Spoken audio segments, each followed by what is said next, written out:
this is a really good time to talk to Katie Nimon, who is the national candidate for Napier, and I expect in 6 weeks' time, and I'm very confident about it, will be the next Member of Parliament for Napier, and she joins us now. Welcome to the show, Katie, and congratulations on getting selected again and being, well, what are you, 8-10 points ahead in the polls at the moment? Hi, Michael. Yeah, something like that, but there's still a lot of undecided voters, so, we've got a lot of work to do in the next 6.5 weeks. Yeah, but can I tell you, having been exactly in your position, if you're 8 to 10 points ahead in the polls, the undecideds tend to split the way of the trend. They don't go against you. So I think you can feel reasonably confident, Katie. Oh, thanks.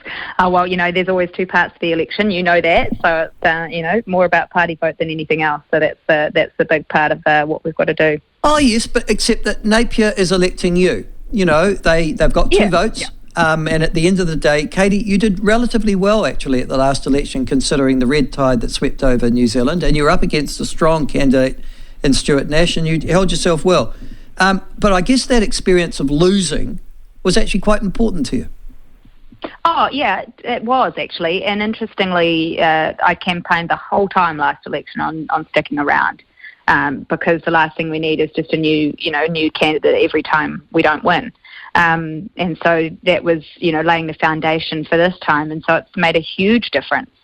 I'm working off relationships I built last election and then obviously continued to build on between the elections, despite not staying as a candidate. And, it's certainly, it makes the campaigning easier because I can spend my time talking about party messaging and party policy rather than having to explain to everybody who I am. Yes, of course it does. I mean, exactly. Yeah, I found exactly the same. I lost Hawke's Bay in '87, but because in '90, you're starting. Well, you're halfway down the road already. You don't need to tell everybody who you are. Exactly. No, it does. It certainly helps. Now the other thing, it's really nice. Now the other thing is, you are a Nimon, Nimon. And correct. I think when I was there that your dad ran, or someone would have run a public transport company. Yeah, yep. So that's my family's business from 1905. So it started by my great-great-grandfather. And probably while you were there, it would have been my grandfather. My dad was running a truck company in those days. And then he took over the bus company and I was working for him up until we sold the business, sadly. But had to be done. Business is business. My grandfather said he'd do the same thing if the opportunity came along. So that's the way things work. So, Katie, tell me about yourself. You obviously are a Napier girl. Did you go to school at, Napier Girls High? No, I went to Iona College, actually. Oh, you went to the private school in Havelock North? Yeah, well, no, integrated, actually. Oh, is it integrated? That's right, because they were going to go bust, weren't they? And they had to integrate. Oh, I don't know, probably pre my time, but no, a very good school and a school that I enjoyed, and old girls all around the country. I'm involved in the Old Girls Association, and, we have people from all over the Hawke's Bay region as well as all around the country, lots in Wairoa, Gisborne and Napier, which is great because, of course, I'm connecting with old girls and at the same time connecting with constituents. Did Catherine Webb, the national Toki candidate, go there as well? No, I think, actually I can't speak for Catherine, but I think she went to Ngātawa. Oh, okay, she went to, that's right, yes, she would have, because I know her mother. Yeah. But I was just pointing out that if you get in, Katie, and I'm sure you will, and I know Catherine Webb will beat Anna Lorcan and Toki, that was just a freak result last time, and it'll be it'll be corrected this time. There'll be all female leadership in Hawke's Bay. You'll have not just you two. Won't that be good? Yeah, it's amazing, isn't it? Yeah, because in saying that, actually, it's not quite true. Because if you're referring to the mayors as well. Craig Little is the mayor for Wairoa, and he doesn't like to be called a female. So, I see, but I don't tend to think of Wairoa as Hawke's Bay. I'm more sort of thinking Napier Hastings. I know, but you've got to, because is it in your constituency? It sure is, yep. So you've got to say that. My constituency, yeah, but I would anyway, right? My constituency goes from Awatoto through Taradale all the way up to Puketitri into the Ranges, and then all the way along, taking in, Tarawera on the Napier Taupo Road, up to Matawai, not just north of Gisborne, an hour north of Gisborne, and then down to just south of Gisborne and Midawai. So it's an enormous electorate, very rural, but Wairoa is a really big part of it, and they always get left out, and they certainly don't want to be left out. Important to me. Well, it's all right. I was born there, so I can sort of... Were you? Yeah. I was born... you've got the right to say. Yeah, I can say anything I like about Wairoa. My father actually was a school teacher. It was his first job out of teachers' college. He's at Wairoa College. That was his first teaching job. Oh, how cool. So I've got a few friends that work there. Yes, well, it's changed a bit since then. But anyhow, okay. So that's quite important, what you've just said, because you've got a good chunk of rural Hawke's Bay and obviously Tairāwhiti in your area as well. Correct. Which makes you... 5 councils. 5 councils, yeah. So I guess what I'm trying to get from you is that you've dealt with Cyclone Gabriel. We've had, in the last year, we've had Ashley Church, who you probably know. We've had Jeff Whitaker, we've had Neil Curtin on the show, and various people talking about the recovery and things like that. But from your point of view, is Napier still affected? The city maybe not, but the rural areas, yes? Oh, the city not, no. And I mean, this is the problem, right? It's a tale of two cities, pardon the use of the word, because, the city itself, you wouldn't know. And unfortunately, people, tourism-wise, are still, choosing not to come to the area because they think that it's impacted by the cyclone to a point where they shouldn't be here, which is a real shame. And so the tourism industry is having to take a lot of action to try and tell people to come and visit and, keep bringing your tourism dollars to the region. But at the same time, unfortunately, places in my electorate like Puketapu, Eskdale, and people sort of forget also the rural hinterland is very much affected, but not necessarily in the same way as the river, low-lying sort of river-affected areas. But, the tomos, the slips, the loss of fencing and water infrastructure, huge impact for the farmers, but they just get on and sort it out. But then, of course, yes, Wairoa as well, and then not to mention Tineroto, hugely affected from a roading infrastructure point of view. So all of those areas are devastated, and possibly to the greatest extent Eskdale, just in the terms of not having had flood protection. And so... what I think is quite astounding is that, people do carry on with their lives and forget that it's still a disaster zone out there. And so on one hand, you do want people to appreciate that so that they still have a sense of urgency to make sure that the job gets done quickly. But on the other hand, you do want people to move on and start, investing back in the economy and getting people to visit and carry on with life so that we aren't just stagnating. Yeah, no, I understand that, and the duality would be difficult to deal with politically as well. But carrying on just there for a second, if there is a change in government, and at the moment you'd have to say the polls would suggest that there's a good chance of that occurring, and you are the Member of Parliament for Napier, what changes to the recovery program would there be? Or are you also wedded to whatever has been worked out between the government and the council currently? Yeah, well, look, we've committed to not unravelling any agreements or buyouts that have, been done before we take office, assuming that we do. But you know what, I say that, I don't even say that tongue-in-cheek, but it comes out tongue-in-cheek because we're 6 weeks out from the election and there's still not been a buyout. I don't look at that necessarily as an opportunity. I look at that as a real detrimental issue for the locals because they just need certainty. They need to be able to move on. And the longer this takes as well, at the same time, there's still people sitting in Category 2A, which is basically, the worst kind of limbo because they don't know what they're in. They could go to a 2C, they could go to a 1, they could go to a 3. And we've seen that it's happened. So, nobody's safe in that respect. But so we've said that, if someone's been brought out, we're not going to go and unravel that and say, no, actually we changed our mind because that's not fair. But what we would do differently, and this is the big picture, and this is where I come in as well, is we want to listen to the people. And that's what hasn't been done because I've been listening to the people, talking to them all the time. And the thing that they say blatantly is, A, nobody's come out to their house to even see what they're dealing with, to know how different one property is from the next. But B, they're just not being consulted. And they're being drip-fed information that changes from week to week. And unfortunately, I'm having these people come to me speculating what might happen, saying, hey, do you know if it's going to be this plus this minus this?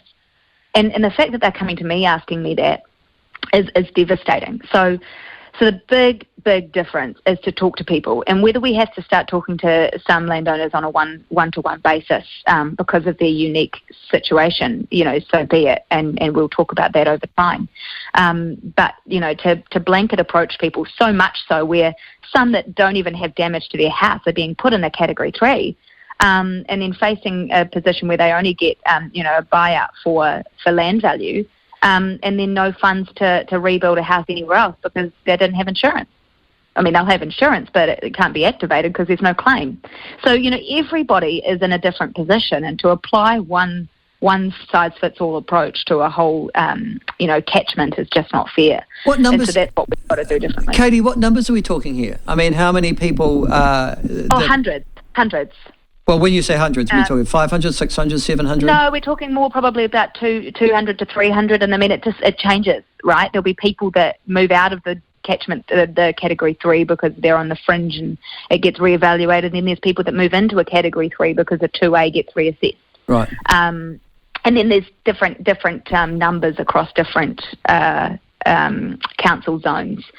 And so it absolutely depends. And then there's people with land, and a lot of this is horticultural or, various small businesses, whether it's a holiday park or a brewery or a restaurant venue. These people don't always necessarily have a house on their land, but the advantage is that they have a house on their land. If they do, they take away that advantage. What is the point of keeping that small pocket of land if it's sort of not, live where you work? And for others, they might own land that is valuable because they were able to put a house on it and they haven't, and now they're not, qualifying for a buyout. So, and then what happens to their land? Because if no one's ever allowed to build, then it's not worth as much. So, there's just so many different situations that we need to look at. And unfortunately, people are being detrimentally impacted by what's proposed. But I know that, there's no perfect solution. It's a really difficult situation. But the first thing you need to do is listen to the people. And they're there, and we meet with them all the time as a national party. We're listening to them, and I'm getting amazing feedback that I'm feeding back into our, cyclone recovery team, and we've got good comms all the time. So I just think it's totally doable. It's just the approach at the moment is not right. Okay. Now, the other thing that's interesting here is that politics, as I have opined ever since I was a very small boy, is not just about policy and philosophies, but it's about personality in particular as well. Now, so people aren't just electing Katie Nimon, national candidate, they're electing Katie Nimon personality. They like you, your background, what you say. They'll discern whether or not you've got guts, courage, integrity, intelligence, all those sorts of all those sort of subjective evaluations will go into whether or not they vote for you. Over the last, 3 terms, the Member of Parliament has been Stuart Nash, and he would have been a formidable candidate for you, one would have expected, had he not tangled in the high wires, or, behind doors. Can I ask you, prior to him, there was a national MP for Napier. I think he was the first for many, many years. That was Chris Tremaine, as I remember. Correct. And he was there for 3 terms, I think, as well. So obviously Napier does shift. I mean, it's not a red or a blue seat anymore. It depends upon the personality standing, yeah? Well, yes and no. So actually, out of the last 7 elections, 5 of those have been party vote national. Oh, wow. Really? Yeah.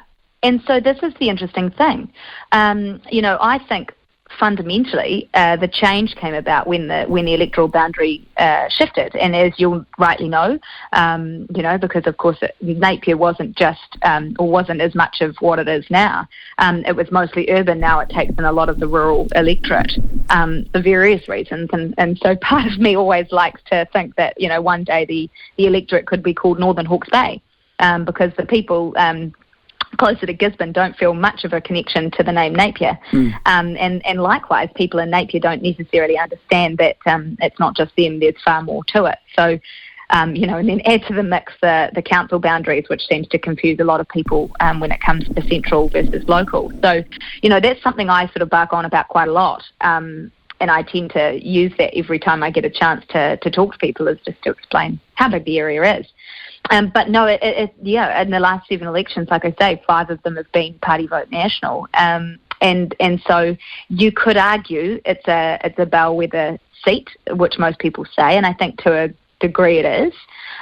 But I'd say, as a rule, it's probably slightly more inclined towards national. However, as you rightly alluded to, the people do tend to go based on the personality, because Chris Tremaine, well-known guy, well-known family, fantastic representative, and when he retired, Stuart Nash had already campaigned for a term and had not been successful, however, as a list MP, I understand, and then he came in during a national government.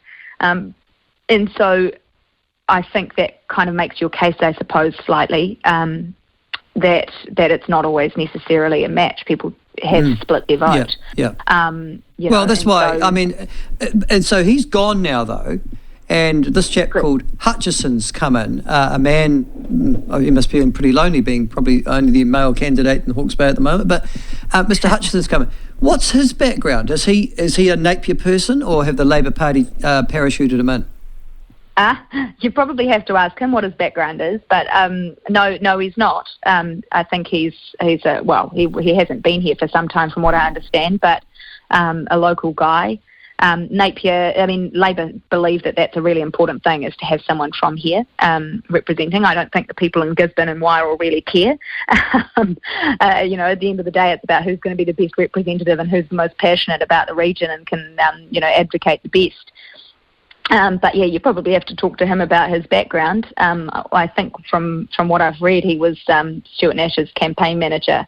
So read into that what you will. Yeah, no, well, they'd want to know somebody was there.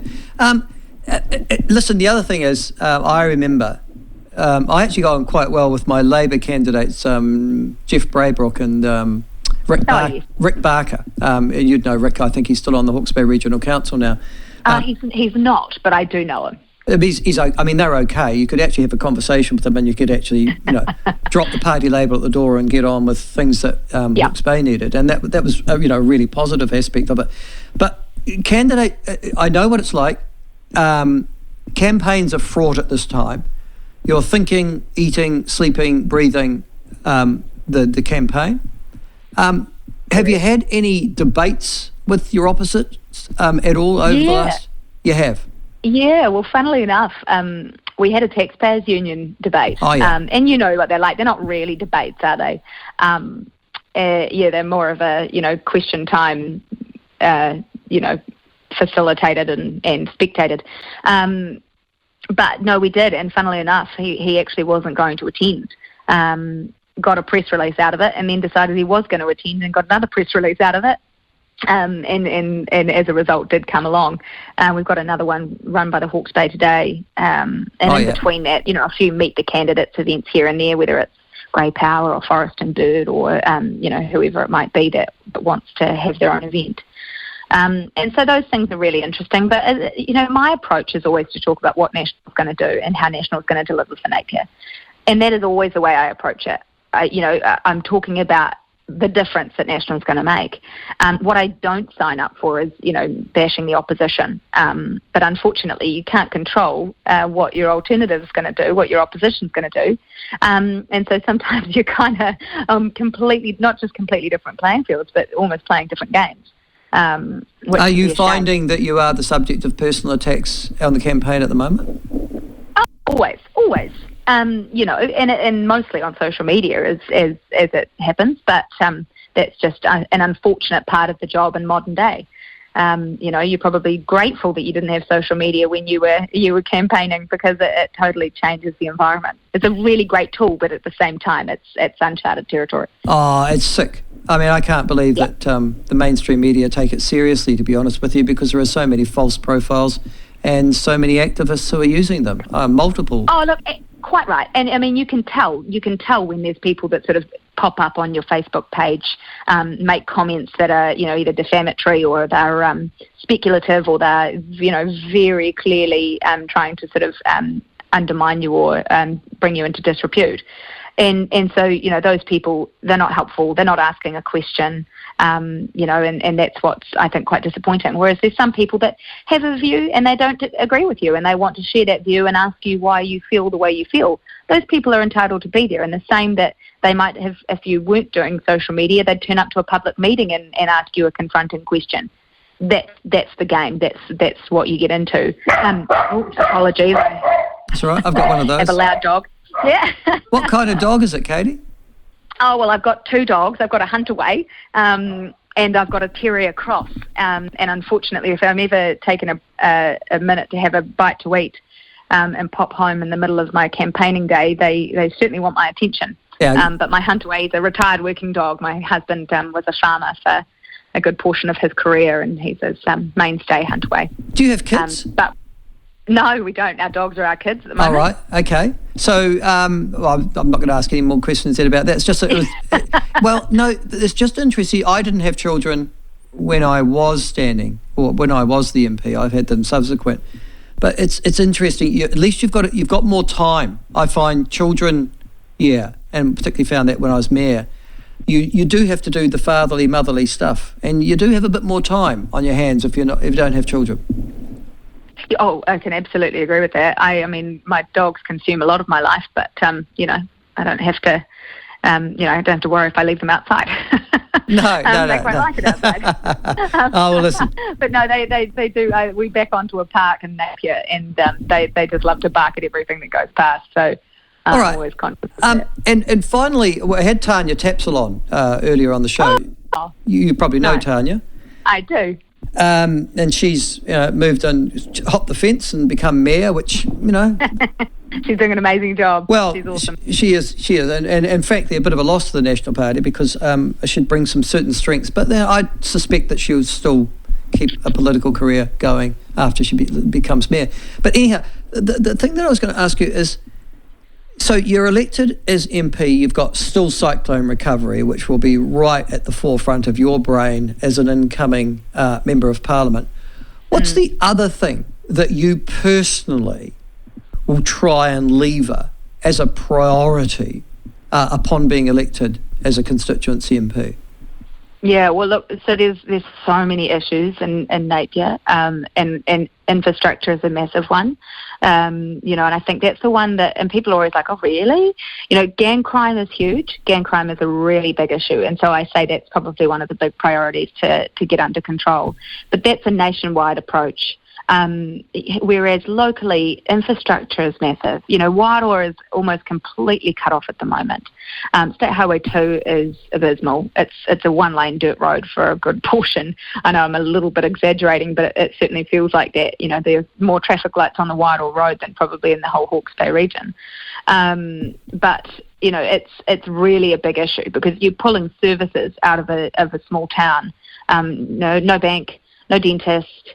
And race course if that's the way your wind blows, and many other things. One GP based up at the hospital, no choice. Their choices are taken from them, and arguably that's not a big deal if you're within an hour's drive of a main city, but they're not. It was an hour and a half on a good day, pushed out to 2 hours. And so it's just inaccessible. And so if we upgrade State Highway 2 and make it a proper state highway that connects Wairoa, not only are you expanding the economy, you're also providing them access to services and actually making it a place where people could build and buy affordably and still access Napier and Hastings. And so that's a game changer. But of course, the 4-lane expressway is something that Catherine and I will be hanging our hat on. We will be making sure that gets delivered, and it will be. I mean, that's what National's committed to it. We'll make it happen.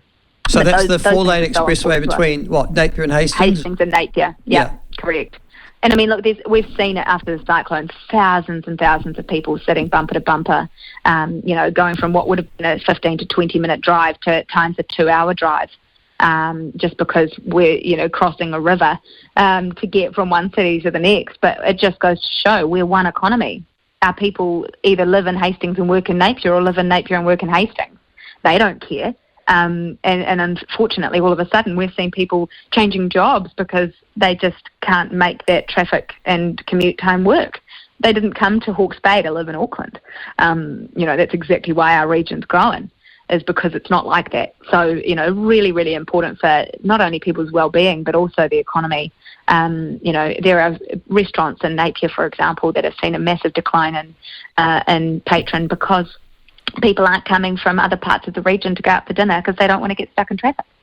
And that's the way we operate. So, I think if I were to list them off, if you're not talking sort of about the national issues such as, reducing the cost of living and growing our incomes, and obviously law and order, which is huge when I'm door to door, it's really got to be infrastructure and cyclone recovery, and those go hand in hand. But a lot of our issues have been exacerbated by the cyclone. And finally, yes, it was interesting actually, because that was one issue, the expressway between Napier and Hastings, that we three worked on 30 years ago. So I'm stunned that you're still sitting there. Wow. I know. And that's just the crazy thing. The land has been purchased, as you probably well know. And unfortunately, and from my experience working in transport at the regional council for a year or two, people change and continuity of staff, which is a big problem, but things fall off the plan. And I know back in the obviously it was on the ticket to happen. National had it already lined up. And then when we didn't get back into Parliament in 2017, Labor promptly cancelled it. So it's kind of ironic that now all of a sudden we're getting close to an election they think they might lose, and they're saying they're going to build it. Why didn't they just keep on track with it in 2017 when we said it would be? So I think that's a really a sad thing for the region. But hey, we'll come in, we'll make it happen like we said we would. But look at just what happened in the regional transport plan, regional land transport plan in 2021 when it was put through. The council requested the funding for the four-lane expressway with nods to emissions reduction by having a multimodal corridor with cycleways and all the rest of it, and they got declined. So the region's wanted it. The region has never not wanted it. Yeah, no, and fair enough too. Listen, the other thing that you and I have suddenly realised we share, apart from losing and then winning, well, you'll win, but learning your lessons from losing, believe me, I look back now and think, thank God I did lose, because I would have learned nothing. But the other thing was the feeling. In 1987 was a bit like 2020. You would have been sitting there as a candidate knowing the tide was going out, not in.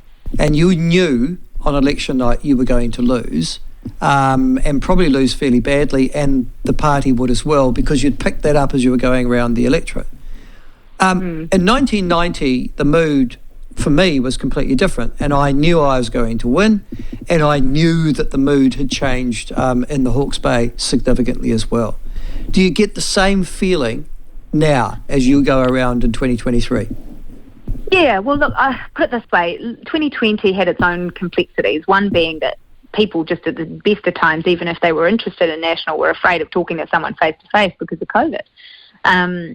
But, it was a particularly difficult election. And so the conversation, we couldn't be having the conversations we're having today because people just didn't want to hear about the economy and law and order and education and health, because we were all concerned about the COVID response. And so it was very, very difficult. But this time, you're right. I mean, people cross the street to come and talk to me, tap on my car window. I'll go and introduce myself to somebody, knock on the door, and the reception is completely different. Because there is a desperation for change, and that's where the wind's changed. It really is just that people need to see a change in government because they are sliding backwards so fast.